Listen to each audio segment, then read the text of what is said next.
Today we launch our last season of AD Podcast for this school year, talking all things Indian Hill Braves with AD Brian Phelps. Brian, how are we doing this morning? Doing great. Thanks, Rob. The Before we get started, I need to congratulate you on a big award you were just given, SWOTA's Southwest Ohio Athletic Director of the Year. Thank you very much. Congratulations. Thank you. As you can imagine, first of all, just appreciate others thinking of the job that we do here at Indian Hill, and I would be remiss without saying it. It takes a team, and you know what that looks like. And Michelle and Julius and all the support we get from our admin and our interns that we have. We've really grown that program. Denny Dupps, just so many things. Our awesome head coaches. So it's definitely a representation of our department. It's important, and you lead a great team, and it's the top of our list, and it's you're the leader that makes things great at Indian Hill, and we just appreciate the partnership, and once again, congratulations. It's a well-deserved honor. Thank you very much. Well, before we jump into spring, I know there's a couple of sports teams because we do our shows through the regular season, but we don't really get to talk about the postseason. And I know swimming and diving and girls basketball had an excellent run in the postseason. I know you wanted to talk about them briefly before we jumped into spring.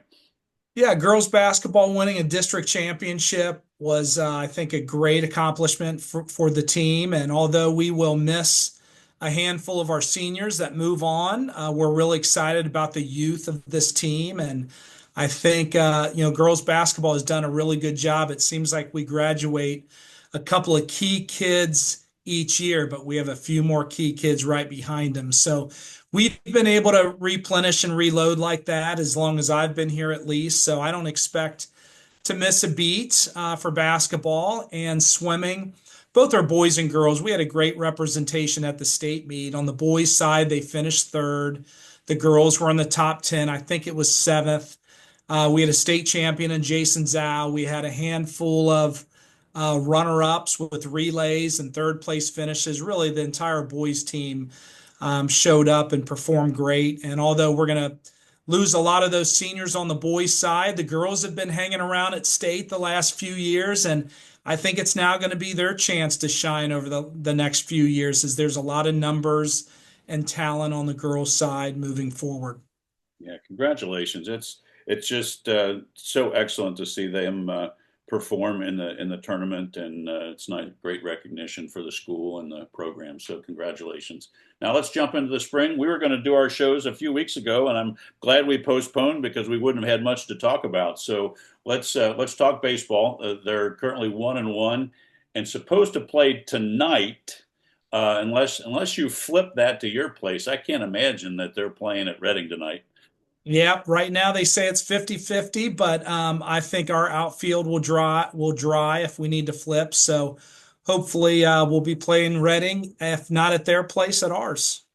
It looks like it'll be a little chilly this week, but if the rain holds and things start drying out, baseball is going to have a nice run Monday, Tuesday, Wednesday, Friday, Saturday, and get to play at XU against the Mustangs on Friday. So, the best thing about baseball is playing every day. Sometimes the worst thing about baseball in high school is you play every day. So we'll just have to wait and see. Well, another fun fact, we just got a call our Ryle game that was supposed to be here on Tuesday. Looks like we're going to play down at the Florence Freedom. So Oh, I fun. think we're still confirming that, but it looks like it's a go. So that'll be a good opportunity for both teams to play at a really cool venue. Yeah, it's a fun yard. Yeah, the whole thing's turf, so you got to slide and grab onto the base as you go by it. But yeah, good. I hope that happens for you. The team will love that. That'll be great. So good luck to the team. Hopefully they get a lot in this week. Let's go to lacrosse. 2-1 currently, and traveling to CHL rival the Marymount Warriors on Wednesday, and then another one with Bellbrook on Friday at home. So things are starting to rock and roll with lacrosse. Yeah, it was great to get to win our first two games, one of them being in overtime. Both games were by one goal. So that was a great way to get the season started. Lost to a really good Bishop Watterson team. We know Marymount will be really good. They always are, and Bellbrook will be really good as well. So we have a little tough stretch of games, and then we'll get into next week, and we'll see where we are, and we'll keep moving forward. Perfect. Switching over to the girls' side, same thing. Looks like they are currently 1-1 with a busy week ahead. Marymount, Madera, and a always tough Mason traveling to Marymount on Tuesday. Amazons at home and the Comets at home. So a busy week for the girls. Yep, that's right. Getting a nice win over Ursuline to begin the season. Travel to Columbus to Sales, who's a perennial state championship team, and tough game. They're really good. That's a team that hopefully we'll see again in the playoffs. And Marymount is always a battle, no matter if it's regular season or postseason. It seems like we play them about 4 times a year, with all the times that we just come across each other. Exciting about the Madeira game as of now. It'll be pending weather. We will do our state championship boys soccer ring presentation at halftime of the varsity game. So, around 7:45 on Thursday. And as you mentioned, Mason on Saturday. One of the things I love about all of our programs, we try to play the best teams around, and that's so far that's what we're showing that we're doing. Brian, how's the bling? Are the rings pretty sweet? Unbelievable.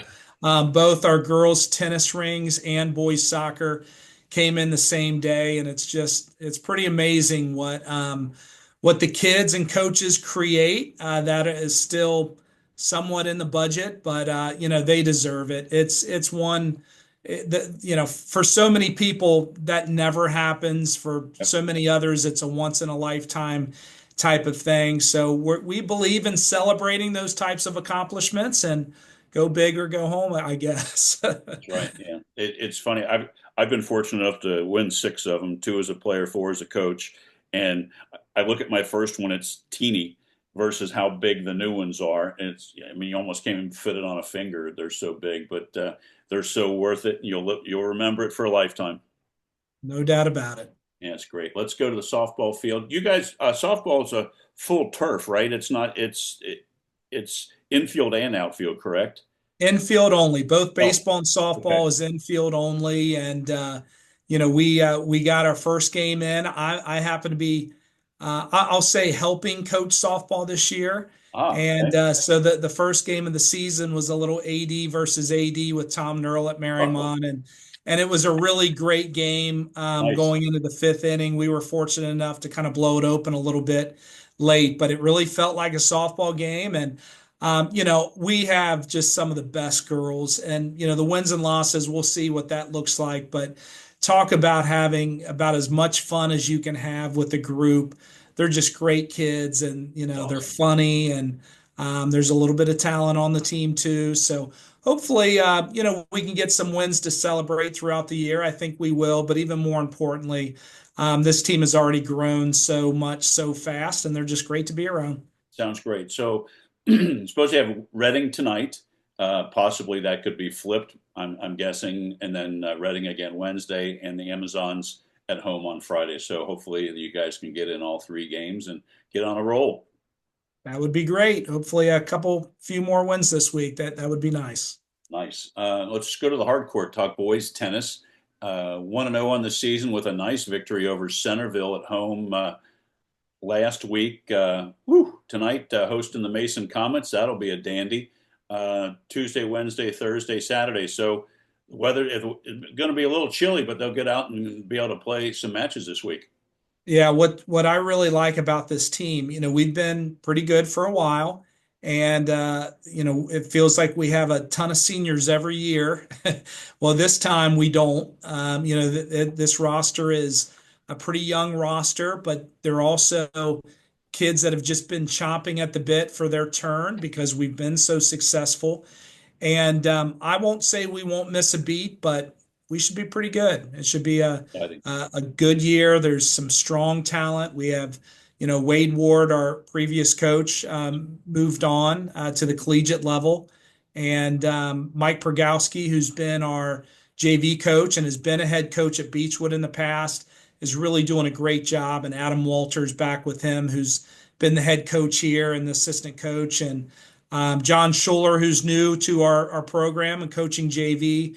Really excited about our coaching staff and our kids. So, tennis is a staple sport for us Yes. here at Indian Hill, and I would expect that we continue to keep on rolling. Yeah, it sounds great. Good luck. Good luck to the boys this week, and hopefully they get a lot of matches in and get on a roll. Let's go to the track. Let's talk boys and girls track and field. It looks like things are going to kick off this week at the Madeira Invitational on Wednesday. Yep, and Coaches Classic on Thursday, and tomorrow, Tuesday, we'll have our middle school lineup and run invitational, which is always a favorite. It's kind of low stress and just getting kids a chance to feel like what a meet is like. And we just launched our spring media guide, and this spring season will be dedicated to Coach Sue Savage, who will be retiring after this year. So we're going to find ways to celebrate her throughout the year and make sure that, although she would tell you she doesn't want it, to make sure that the light is bright on her the entire season, and she Fantastic. leaves Indian Hill feeling like how she should, just valued and appreciated, and for all the time and lives that she's touched here. I hope people can get back to events and our home event in May, and just continue to show their appreciation for her throughout the spring season. Oh, it's great that you guys are doing that, Brian, because it's well deserved. Well deserved. Okay, let's go to Unified Track. I know you have a big meet coming up on April 22nd that you wanted to promote.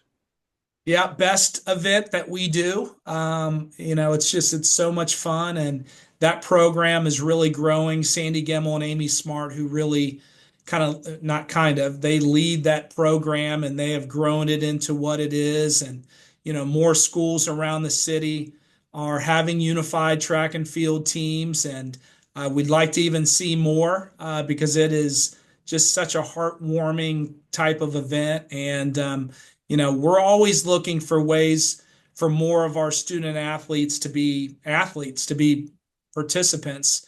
And if you've never been to a unified track and field meet, I would invite you. I am inviting you right now Okay. to attend on April 22nd at Indian Hill and experience, just again, the best event that we will do all year. And what time is that, Brian? When do you know when they have the start time?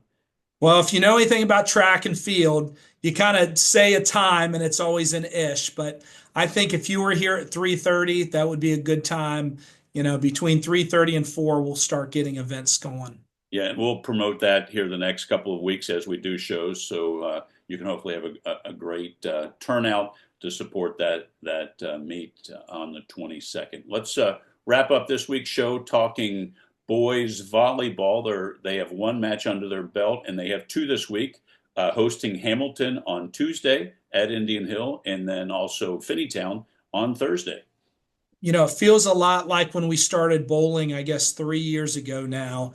I look on the court, and some of the kids are kids that really haven't done anything athletically. Some, may play a sport, but they weren't doing anything in the spring, and really some talented kids on this team. So to find ways for our students to have success outside the classroom is a goal of ours, and I'm really excited to see how this team grows. It's a very young team, which I think is great because it's not a one and done, a bunch of seniors kind of coming out, for 1 year and then hope we can find another group of seniors. But it's a lot of younger kids that over the next few years will really grow, and I think will be a very competitive team. Yeah, I know. I was just talking to Lebanon, a show prior to yours, and they're in their fourth year of boys volleyball. And we talked about how the level of competition and the quality of play has increased so much from those kids that were freshmen and are now senior. And I think you'll see that same progression that you're seeing, as you mentioned, with bowling. And it's a really exciting sport and fun to go watch. It's the quality of play for boys in Ohio is just getting better every year. So best of luck to them. Thank you. As always, Brian, thanks for your time. We'll touch base next week. I hope all the Braves have a great week, and stay dry. And we'll talk next week. Sounds great. Thanks, Rob. Go Braves.